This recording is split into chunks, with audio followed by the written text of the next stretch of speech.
Welcome to episode 5 of the Goblincast. In today's podcast, we're going to be talking all about Daenerys Targaryen. We're going to be talking about all of her House of the Undying visions that she gets, breaking down what they mean. Then we'll be looking at her dream that she gets right before she gets the Unsullied army that could foreshadow her fate in A Song of Ice and Fire. And lastly, we'll be talking about, can Daenerys Targaryen actually have children? And was Mirri Maz Duur really just lying to her? So enjoy the video and let me know what you guys think about all of these theories and topics in the comments below. So the first vision that Daenerys sees in the House of the Undying is this. In one room, a beautiful woman sprawled naked on the floor while 4 little men crawled over her. They had radish, pointed faces and tiny pink hands, like the servitor who had brought her the glass of shade. One was pumping between her thighs, another savaged her breasts, worrying at the nipples with his wet red mouth, tearing and chewing. Personally, my interpretation of this is basically the woman represents Westeros, and all of these 4 little men are supposed to represent different factions that are tearing apart Westeros. There have been many different interpretations on who these people are. Maybe it could be Stannis, maybe it could be Tywin, Joffrey, Balon, Robb, Renly. Any of the leaders of the major factions is who I believe this to be. I don't really think it's all that important who the 4 actually are. If I had to guess, I would say you'd have to look at the people that are tearing it apart the most, that are inflicting the most damage. I would personally say Joffrey, Tywin, Balon, and Stannis would probably be who I would look at there. Maybe you substitute either Tywin or Joffrey for Robb. That would be who I'd look at. So not as important of a vision. It's more, I think, symbolism. So let's move on to the second one. So the second vision is a lot more, I think, straightforward, especially given that we've had a payoff to this one. But the vision reads as this. Farther on, she came upon a feast of corpses, savagely slaughtered. The feasters lay strewn across overturned chairs and hacked trestle tables, asprawl in pools of congealing blood. Some had lost limbs, even heads. Severed heads clutched bloody cups, wooden spoons, roast fowl, heels of bread. In a throne above them sat a dead man with the head of a wolf. He wore an iron crown and held a leg of lamb in one hand, as a king might hold a scepter, and his eyes followed Dany with mute appeal. This is obviously supposed to signify the Red Wedding, Robb Stark being this king that's looking at Daenerys with the wolf head. All of it seems to point to the Red Wedding. The only thing that I personally find to be really interesting from this, that we don't know if this could be foreshadowing for, would be if Robb Stark comes back, if he's resurrected, maybe with Grey Wind's head, stitched onto his body, and that's how he's brought back. That could be pretty cool, so there could be some foreshadowing to that, and maybe Robb, I guess the reanimated corpse of Robb may have a role to play with Daenerys left in the story if he gets brought back. I like the theory. I don't think it's going to actually happen. I don't think it's the case, but I do find it to be a little bit of cool speculation from this vision. Moving on, we have vision number 3, which is all about the house with the red door. I'm not going to read the entire quote, but I'll read some of it so you know what we're talking about. I know this room, she thought. She remembered those great wooden beams and carved animal faces that adorned them. And there, outside the window, a lemon tree. The sight of it made her heart ache with longing.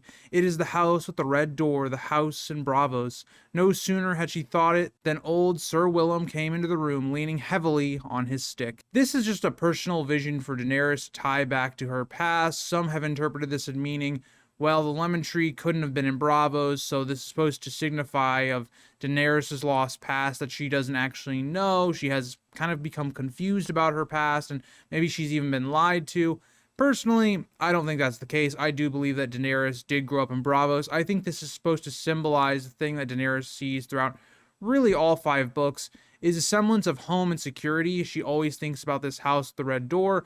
And so I think that's really what it's supposed to symbolize, is just Daenerys' longing for a home. As we get into the 4th vision, which the 4th vision I think is outside of, I think, the 2nd vision with the Red Wedding. On your first read, I think would be the most interesting, because this is really a vision about Aerys in the throne room. So let me read it and then I'll kind of talk about it. But I find this one to be a really awesome one on your first read. Finally, a great pair of bronze doors appeared to her left, grander than the rest. They swung open as she neared, and she had to stop and look.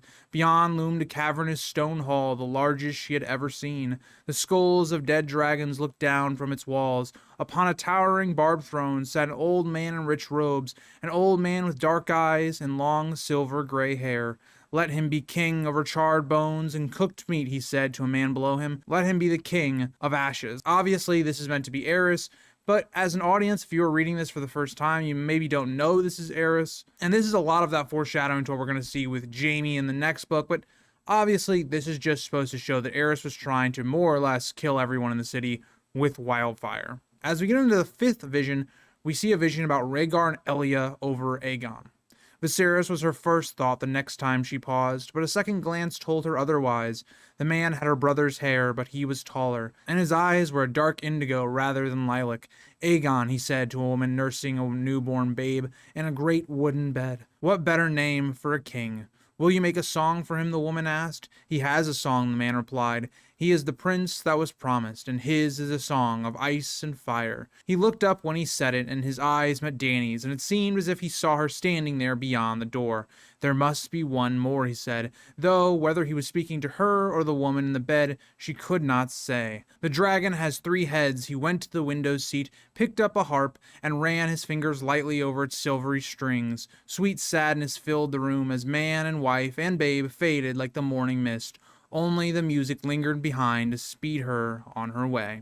This is a very important dream, and I think it's probably the most important one of really the first couple of visions, because the other ones are maybe a little bit more foreshadowing to things that maybe happened in the past or things that are going to happen very soon. This is one where it happens in the past, but it also foreshadows so much that's going to happen in the series, and we get really about 3 really important Rhaegar dreams / visions in the House of the Undying, and it's creating kind of a narrative that'll be very important as we go forward. It's a really big for what you believe happened with Rhaegar during Robert's Rebellion, but it's really important to understand right away that Rhaegar believed that Aegon, his child, was going to be the prince that was promised, but he also said there needed to be 3rd head. And so that is really important because it tells you that Rhaegar was looking for a 3rd child. And we know Elia could not have had that child. She was too frail. She struggled with even having Aegon.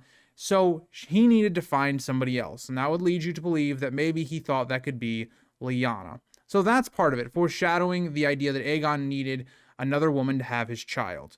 The other part of this that we have is the actual title of the series being name dropped.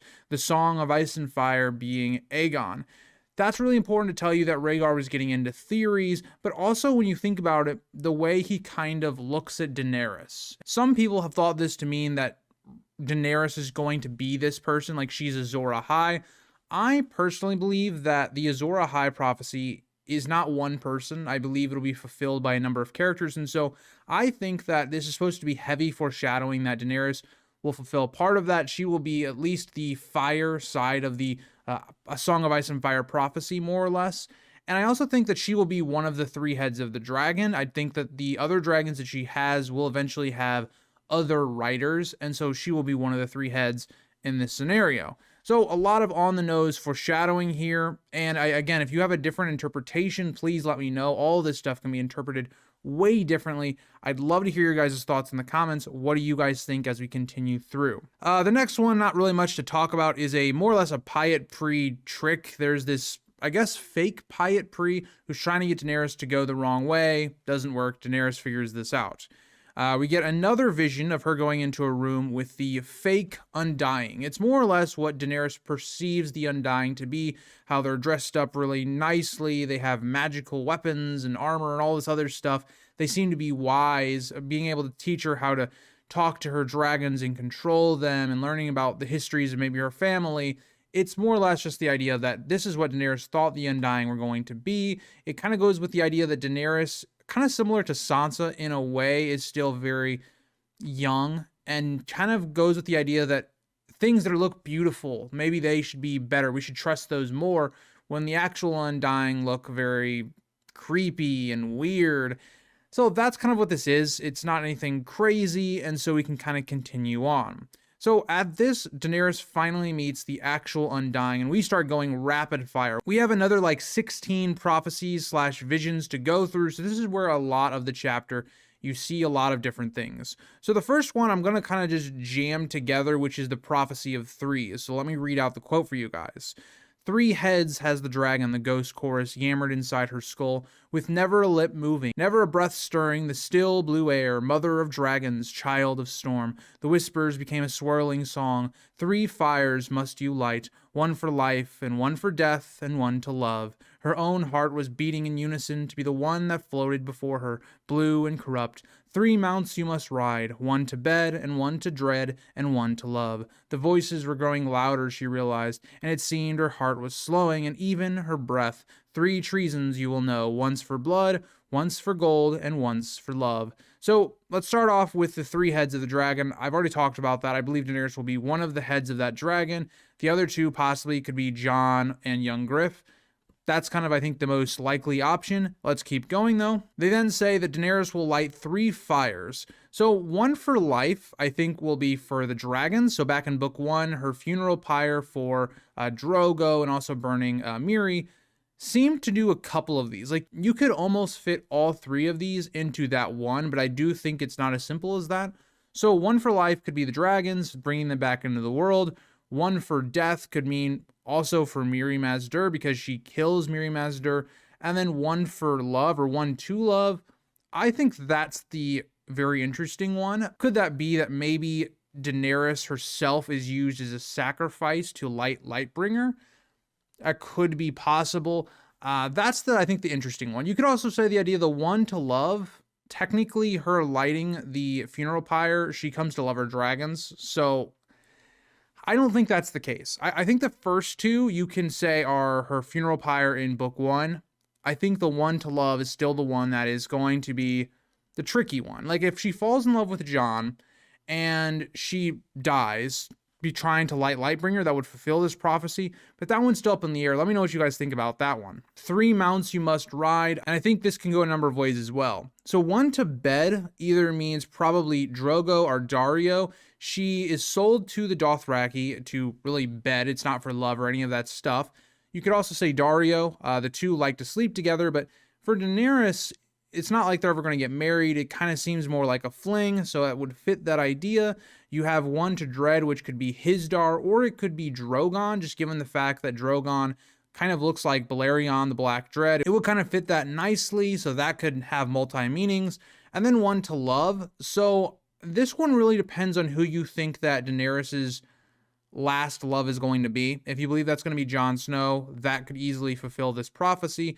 If you think that this was actually fulfilled by Drogo, because she did come to love Drogo, so technically, you know, her having sex with Drogo, she did love him by the end, it would fulfill it somewhat. So this one very much up to interpretation. This is, I think, the hardest of all the things we're shown in this chapter to understand, because you can go so many different routes with it. Then we get the 3 treasons will you know. One's for blood, one's for gold, and one's for love. So the one's for blood seems to indicate to me Mirri Maz Duur betraying her. That did seem to be for blood. There was a blood ritual was involved. All that kind of stuff. It ended up Daenerys losing her child. Drogo was kind of in a vegetable state. She ended up having to kill him. That's one of the biggest betrayals Daenerys has had throughout the story, and probably will even for the rest of it. That seemed to be indicated in the ones for blood. The ones for gold one is another tough one, because so many characters can fill this role. It could be Illyrio. Illyrio has a lot to do with gold and stuff like that, and even if you want to think about it, Illyrio and Viserys did sell her to the Dothraki, but you've also got to think that Illyrio is betraying her with backing young Griff. That could also be the ones for love, right? Illyrio betraying Daenerys because of his love for Aegon. So a lot of ones could be fit by Illyrio. You have Jorah, who sold out her secrets, not really for gold, but for, you know, going back home for a pardon. So it was kind of for gold, but not really. You have someone like Skahaz, who could betray her and fulfill one of these prophecies. Hisdar or the Green Grace could fulfill the ones for gold, as they're trying to reopen the fighting pits and slavery that obviously is hurting their profits. There's so many characters that can fulfill all these different betrayals, because Daenerys has made a lot of enemies, and a lot of people would look to betray her. The once for love one is really interesting because if you want to tie it back to the 3 fires you must light, Jon Snow could betray Daenerys in terms of killing her to maybe sacrifice or to do something to defeat the others, or maybe something like the show where Daenerys is becoming more and more unstable. Jon has to kill her, and so for the love of, her and not wanting to see her go down this path, he has to kill her, something along those lines. A lot to decipher here. You can go a number of different ways, so tell me what you think in the comments. The next vision we then see is Viserys' death. As the phantom shivered through the murk, images in indigo, Viserys screamed as the molten gold ran down his cheeks and filled his mouth. The next vision we see is of Daenerys' child, a tall lord with copper skin and silver gold hair, stood beneath the banner of a fiery stallion, a burning city behind him. Now, I do want to point this out because I will bring this up a little bit later in these prophecies, is the things that Daenerys is being shown don't always come true. So things that you're seeing that haven't happened yet, there's a chance that they don't come true because Daenerys' child died. So this prophecy could never be fulfilled. We then see our second Rhaegar dream as we see rubies flew like drops of blood from the chest of a dying prince, and he sank to his knees in the water and with his last breath murmured a woman's name. Now, I saw this in my reread. Somebody thought that this maybe could be somebody like Aegon, or young Griff, I should say, that maybe young Griff is going to die in a similar route to Rhaegar, and that him saying this name will be somebody like Arianne or Daenerys or something like that. I don't think that's the case. I think this is obviously meant to show Rhaegar. Now, what's interesting about this is the dream that we get here and some of the things we're told about Robert's Rebellion are vastly different. So, in one tale of this, it's Robert hits him one time and Rhaegar dies. Here, it's very much not the case. Rhaegar's on his knees, basically dying, it would seem like, but he's not dead yet. And if this is the case, Robert must have dishonorably killed Rhaegar as he was on his last breath or whatnot, or he'd given up or whatever. It's interesting. But there's also this foreshadowing once again that Rhaegar found the person to birth the 3rd head of the dragon, and he dies, really thinking about her. Another foreshadowing to Lyanna. We get into a little bit of foreshadowing to what, in my opinion, could be foreshadowing to the Stannis Night King theory. Glowing like sunset, a red sword was raised in the hand of a blue-eyed king who cast no shadow. I think it's really important that this comes in a Clash of Kings. We've been getting told the entire book that Stannis is losing parts of himself. He seems to lose his shadow and parts of his soul every time he makes these shadow babies. So that would fulfill the idea that a king that casts no shadow, well, Stannis is losing parts of his soul. He's not casting a shadow anymore because he's losing parts of his life. Now, Blue-Eyed King, that would also fulfill Stannis as well, and it could be that he becomes the Night King, and that's why the blue eyes are really important to this. A red sword, we know, is meant to look at the idea of Stannis having a Lightbringer that's not actually Lightbringer. Getting into the next dream, we have a cloth dragon swayed on poles amidst a cheering crowd. I believe this personally to be young Griff when he takes King's Landing. Again, I think people are going to completely flip on Cersei, and young Griff is going to come into King's Landing, for the most part, welcomed like a hero, bringing back the Targaryen dynasty. I think this is a little bit of foreshadowing to that. As we then get to the stone dragon's prophecy as well. From a smoking tower, a great stone beast took wing, breathing shadow fire. This is why I brought up the idea that these visions don't always come true. They're showing what could have possibly happened if things had gone differently, and I personally believe that this is meant to show that if Edric Storm had been burned, this is what would have happened. Stone dragons actually would have been awakened. That, I think, is the point of it, to show an alternative future. Now, I think the other one could be, if Shireen is burned, and, well, we know she is going to be, there's a possibility that maybe that awakens some sort of stone dragon or something along those lines. Or maybe Euron has some sort of power for that as well. We then see a vision that's not all that relevant, but she sees her horse trotting through the grass to a darkling stream beneath a sea of stars, just showing her horse, how much she cares about her horse. Not all that much is important there. Moving on, we get a corpse stood at the prow of a ship, eyes bright in his dead face, gray lips smiling sadly. I believe this to be either Jon Connington or Euron. Now, I believe this really to be Jon Connington. I kind of threw Euron in there just because it reminded me of him a little bit, But given the fact that Jon Con has grayscale, he is basically going to die at some point. It's not if, it's when is he going to die. And so that makes sense, especially him being the prow of a ship. Maybe this is when he's going to Westeros with young Griff. All that kind of stuff. His gray lips smiling sadly would seem to also represent the grayscale, but also him smiling as young Griff might be on the throne, but he's also not going to live to really see much of his reign. Next one we get is a huge one. It is really the third and last part of the Rhaegar story that we've heard through the House of the Undying chapter. We see a blue flower grew from a chink in the wall of ice and filled the air with sweetness, mother of dragons, bride of fire. It's interesting that we hear bride of fire get brought up when I've talked about for this chapter the idea that maybe Jon and Daenerys marry. We see a blue flower, which seems to represent Lyanna. This is what we saw with Ned in book 1. He describes it as being like her favorite flower. He sees her kind of like on a bed of these flowers, but also bleeding everywhere. This seems to represent Lyanna. And from everything we've talked about in this chapter, as we're seeing, Rhaegar needs a third child, and he goes to find somebody else. He kidnaps Lyanna, allegedly. And then you see this idea of Jon on the wall, and this is who Rhaegar and Lyanna's child is. I think it's a great little wrap up to that mini story. We then see the Mirri ritual as shadows whirled and danced inside a tent, boneless and terrible. We again see the house with the red door, and then we also see Mirri's death with the birth of the dragons. And then we get into another vision from book 1. Behind a silver horse, the bloody corpse of a naked man bounced and dragged. This is obviously the poisoner from A Game of Thrones who Jorah stopped. We then see a white lion ran through the grass, taller than a man. This is the lion that Drogo killed. He then actually gives the pelt to Daenerys. That's one of my favorite arts in the community of Daenerys, is where she has her lion pelt that Drogo gave her. We then see a very important vision. So this is one that is not confirmed. We've had a lot of ones referring now back to the first book. That's why I haven't talked about them all that much. They're pretty clear to understand.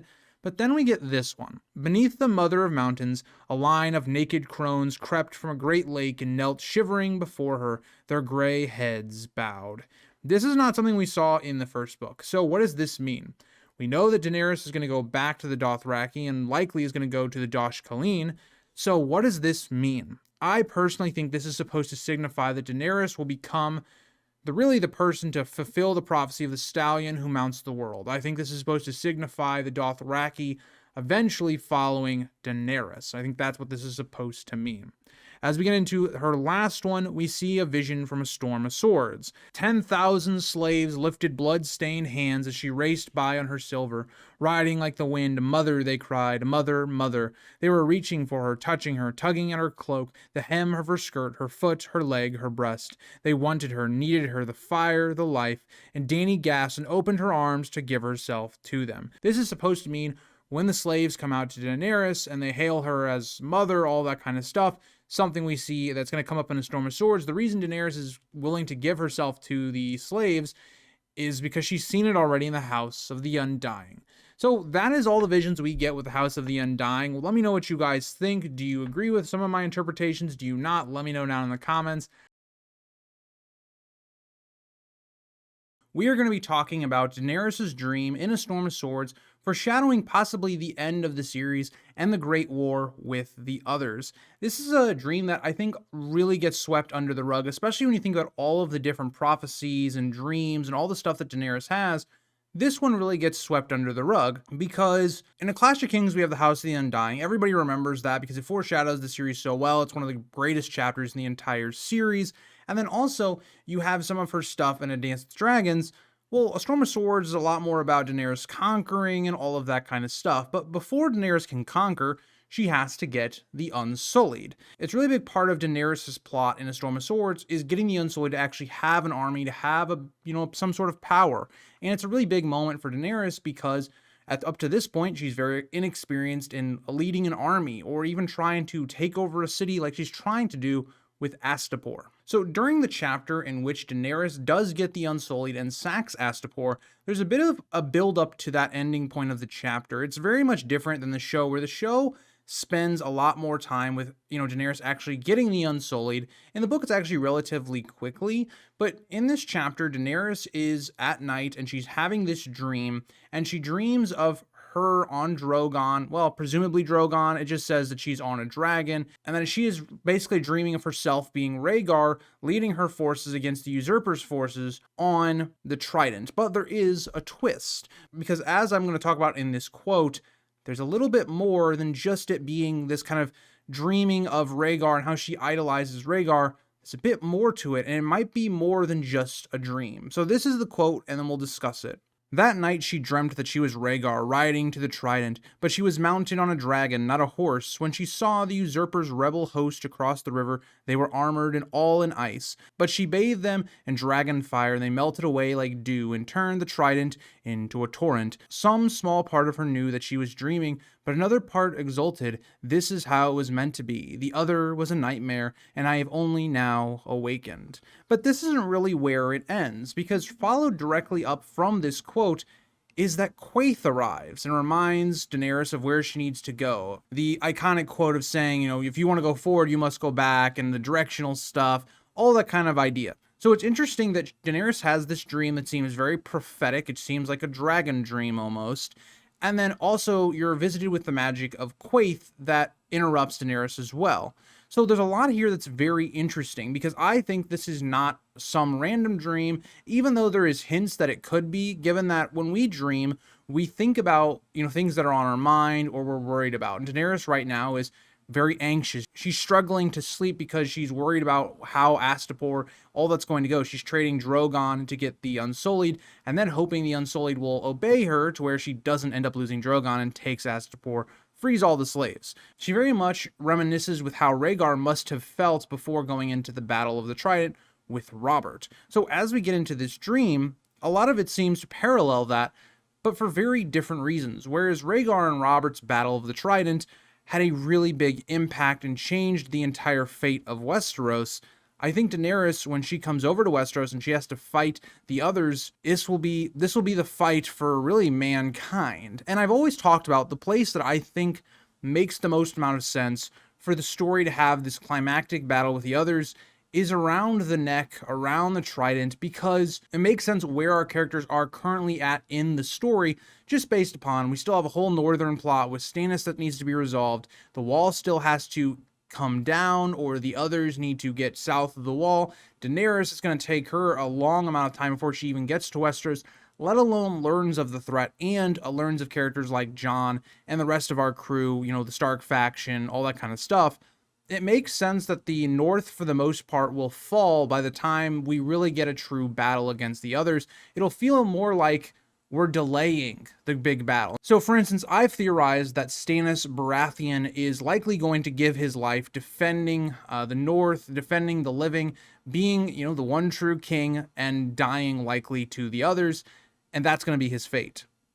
Now, what I think is interesting, if we want to parallel this even further, if you then connect to the theory that Stannis will become kind of the figurehead, quote unquote, the show's Night King, I don't think Stannis, I want to point this out, I don't think Stannis is going to have all these big powers and all of that stuff, but I think Stannis will be viewed as like our figurehead of the others. Very different kind of than the show. The others, it was just the Night King is the only character. That is going to be kind of what I see maybe happening a little bit differently in the book, just based upon the fact that we've seen a prophecy of Stannis possibly being described as this shadowy, blue-eyed king, more or less. It makes a lot of sense when you tie it into this dream that Daenerys has. Daenerys says she's fighting the usurper's rebels host across the river, but they weren't normal. They were armored all in ice. And think about the way the others are described. They're described as being armored in ice. If we even go a little bit further, Daenerys said specifically, the other was a nightmare. That language, I know she's referring to, okay, her real life is the real nightmare, and that this battle is really what she wishes she was doing, or all that kind of stuff.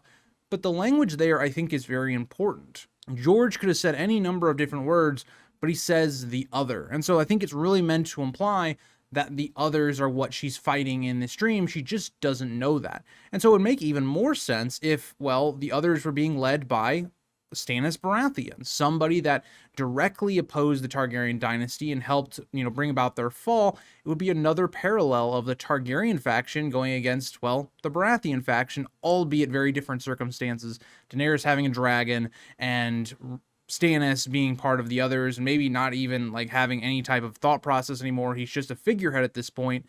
It's really interesting to try and theorize about that because there's a lot here in only one single paragraph. Because even if you want to go further and you look at what Quaithe is talking about and things she's prophesizing to Daenerys, what if the idea of her needing to go back is not necessarily like what a lot of people maybe think about it as being she needs to go the opposite direction to get to where she needs to be. I've always took it a much more in the idea that Daenerys needs to go back to her past. And I think especially as we get into A Dance with Dragons, where A Dance with Dragons, Daenerys becomes less and less like a Targaryen. She's trying to, be part of the Marinese culture. She's locking up her dragons. She's lost, really, it feels like her connection with Drogon. She's not able to bond with him or control him. And she's starting to learn that once again at the end of the book and then into Winds of Winter. I think a lot of that will also then apply to Daenerys when, she was born, going back to Robert's Rebellion and the last dragon in Rhaegar, how most people believe him to be. Going back to that, because that is what it's all going to come down to once again, looking at why did Rhaegar do the things that he did, and that could also then lead her to figuring out Jon's parentage and all of that kind of surrounding stuff. So I think that in a lot of ways, I think Quaithe's monologue directly after the dream, it's not a coincidence. It's there for some reason. It's for us, the book readers, to figure that out. And I think it has a lot to do with that. And the shadow part of this, a lot of people have interpreted as she needs to go to Asshai. I don't think that is the case. And I think the idea of, and to touch the light, you must pass beneath the shadow, has more to do with the battle for basically the light of this impending doom and darkness coming. Daenerys will have to try and defeat that to save the living so that she can try and live out her, life, have a home and feel comfortable, something she's never felt up to this point of her life. It's something that she's always trying to get to. And that's what I think the big point of this is. It's really just a foreshadow to the end of the story and what is coming for Daenerys. But let me know what you guys think. Do you think this is just a dream that's just okay, based on what's going on for Daenerys at the time, this is just what she's dreaming about? Or do you think it's really she's seeing a glimpse of the future? And especially paired with Quaithe, what do you think Quaithe's significance is to this moment? And so I thought this was a really fun topic. I know I had a couple people that commented on the post when I was asking what video you guys wanted to see.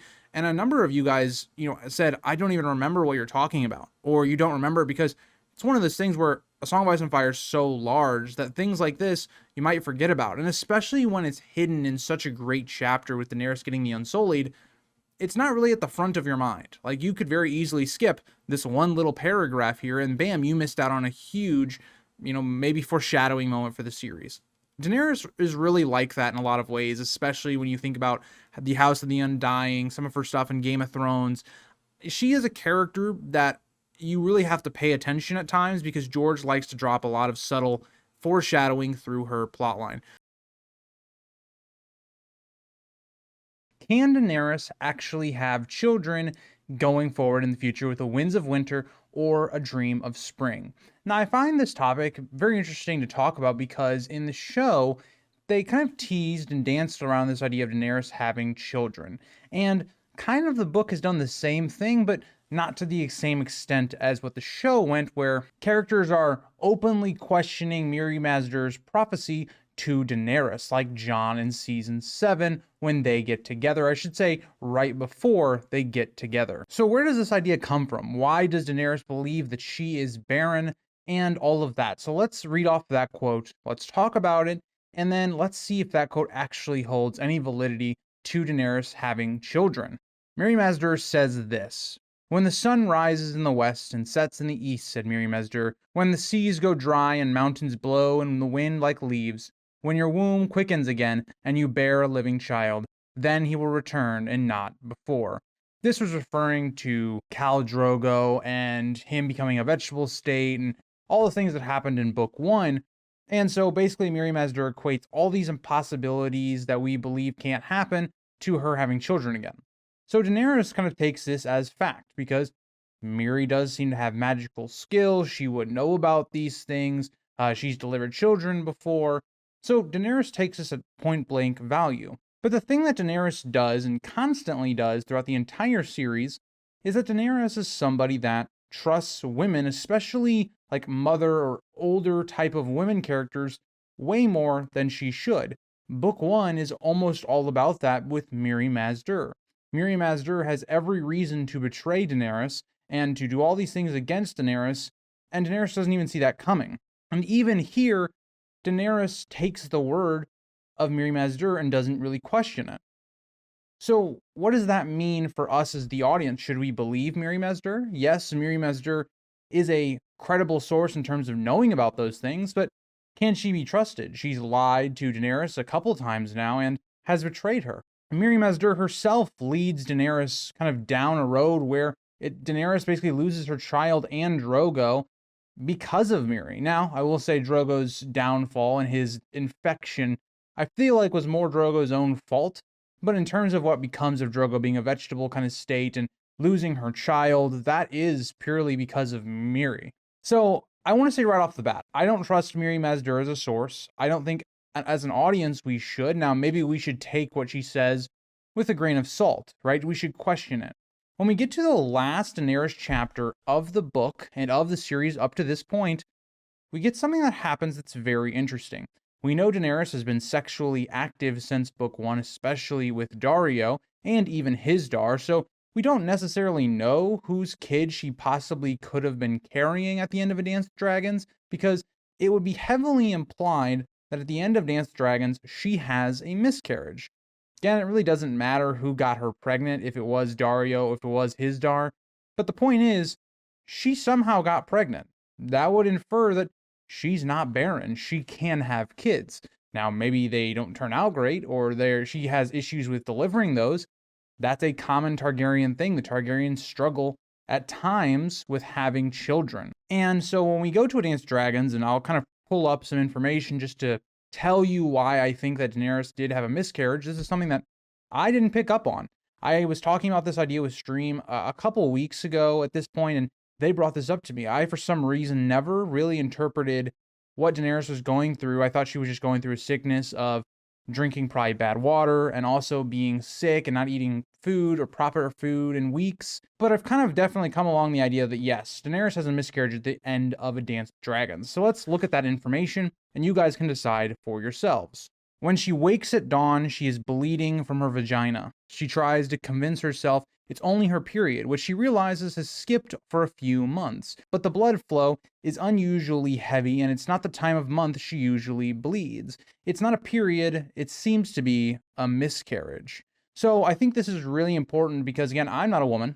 I'm not a doctor. I don't know all about this kind of stuff. But again, when you do get pregnant, your periods start to stop because obviously you're pregnant, right? And so that is right away really interesting because you think about how young Daenerys is. For that to just stop is unusual. The amount of blood flow that she's having is extremely unusual by her own account. And also you think about the dream and the visions that she has prior to that. It all leads to this situation where Daenerys wakes up in this really weird state. And maybe her, like some audience members, think that this isn't actually a miscarriage, but all the signs show that this probably was a miscarriage. So we now have established that at least at the very bare minimum, Daenerys can get pregnant. But does that mean she can have a fully healthy child? Who knows, right? The Targaryens have really bad genes because of the incest that's been going on with them. So if you want to go with the idea that, again, what we are told in the story is that she is the daughter of Rhaella and Aerys Targaryen. Both of them were Targaryens. A lot of incest. If you want to go with other theories, I know some people believe that Daenerys was the child of, like, Rhaegar, for instance, then this might be a little different. But in terms of her parentage and her family, a lot of incest causes a lot of reproductive issues. Think about Maegor. He couldn't have kids, it seems like. Aegon the Conqueror. He was somebody that I also believe struggled to have children. Now, he did eventually have some, if allegedly Maegor and Aenys are his kids. He still had issues with having children, it would appear. And you can go all the way down the list with the Targaryens. There's numerous points where people have issues having children. We think about, for instance, Rhaenyra. She loses a child in childbirth, even though she does have a lot of children. It's just something the Targaryens deal with quite a lot. And so I think this was more Mirri Maz Duur trying to once again manipulate a young girl in Daenerys in book 1. And Daenerys believes it because she is so young and she is looking towards having a mother or a grandmother type figure because those figures were not present in her life. She's never had that. You even think about the person that was really in charge of her growing up, which would have been Willem Darry and then her brother. She's never really had a mother figure. She's never really had that type of support system that a young girl should have. And so I personally think that Daenerys can, yes, get pregnant. It's for her to see that, right? And she has not realized that she had a miscarriage. The hallucinations, she's got other things going on in her mind that I think are deterring her from realizing that. But I do think that Daenerys will realize at some point she can have children. So that kind of leaves us on an interesting point. If Daenerys does get married once again, which I think is likely, I don't think her and Hizdahr will be a thing. Hizdahr is a weird one because he's kind of an obstacle for Daenerys at this point. Daenerys is going to be going west to Westeros at some point, and I think Hizdahr, one of two things is going to happen with him. Either one, he's going to die, so that frees up Daenerys to wed again, or the two will basically get divorced. We'll see how that actually plays out. But I think that Daenerys, there's a possibility that she has a second child, but she loses that child in a miscarriage once again. Again, there's a lot of parallels that we see with the Dance of the Dragons that George is kind of trying to bring out.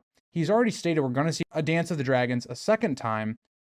What if we see another parallel that Daenerys has another child but loses her just like Rhaenyra does right before the beginning of the dance when she learns of her father's death and the usurping of her crown?